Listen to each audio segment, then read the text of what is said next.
ചക്കവള്ളം ഗ്രാമപഞ്ചായത്ത് വികസന പദ്ധതിയുമായി ബന്ധപ്പെട്ട വർക്കിംഗ് ഗ്രൂപ്പുകളുടെ യോഗം നടന്നു. വരുന്ന സാമ്പത്തിക വർഷത്തിൽ നടപ്പിലാക്കേണ്ട വികസന പദ്ധതികൾ സംബന്ധിച്ച നിർദ്ദേശങ്ങൾ സ്വീകരിക്കുന്നതിനും രൂപരേഖ തയ്യാറാക്കുന്നതിനും വേണ്ടിയാണ് വർക്കിംഗ് ഗ്രൂപ്പുകളുടെ യോഗം ചേർന്നത്.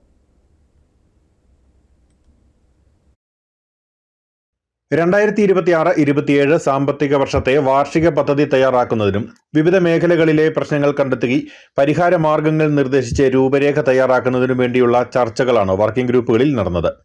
എല്ലാ മേഖലകളിൽ നിന്നുമുള്ളവരെ പങ്കെടുപ്പിച്ചുകൊണ്ടാണ് ചർച്ച നടന്നത്. ഗ്രാമപഞ്ചായത്ത് പ്രസിഡന്റ് റെജിമോൾ ഷിബി യോഗത്തിൽ അധ്യക്ഷത വഹിച്ചു. നിങ്ങളുടെ എല്ലാവരുടെയും കൂട്ടായ പരിശ്രമത്തിലൂടെ ഭരണസമിതിയുടെയും ചക്കവള്ളം ഗ്രാമപഞ്ചായത്തിലെ സർവ്വജനങ്ങളുടെയും ഒന്നിച്ചുള്ള ഒരു പോരാട്ടത്തിലൂടെ വേണം നമ്മുടെ ഈ നാടിൻ്റെ സമഗ്ര വികസനം നമുക്ക് മുന്നോട്ട് കൊണ്ടുപോകുവാനായിട്ട്. അതിനാവശ്യമായ നിർദ്ദേശങ്ങൾ സ്വീകരിക്കുന്നതിനാണ് നിങ്ങളെ ഇന്ന് ഈ ഹാളിലേക്ക് ക്ഷണിച്ചിരിക്കുന്നത്. ഓരോ വിഭാഗത്തിലെ ആൾക്കാരെ പ്രത്യേകം നാമനിർദ്ദേശം ചെയ്തിട്ടുണ്ട്. ആരോഗ്യം, കൃഷി, അങ്ങനെ എല്ലാ ഒരു 14 വർക്കിംഗ് ഗ്രൂപ്പുകളാണ് ഇന്നിവിടെ സംഘടിപ്പിച്ചിരിക്കുന്നത്.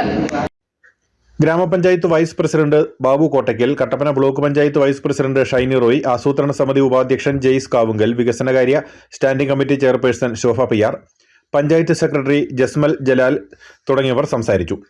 മുഴുവൻ പഞ്ചായത്ത് അംഗങ്ങളും പഞ്ചായത്തിന് കീഴിലുള്ള വിവിധ വകുപ്പുകളിലെ ഉദ്യോഗസ്ഥരും രാഷ്ട്രീയ സംഘടനാ പ്രതിനിധികളും പൊതുജനങ്ങളും ഉൾപ്പെടെയുള്ളവർ ചർച്ചകളിൽ പങ്കെടുത്തു. News bureau, Anakkara.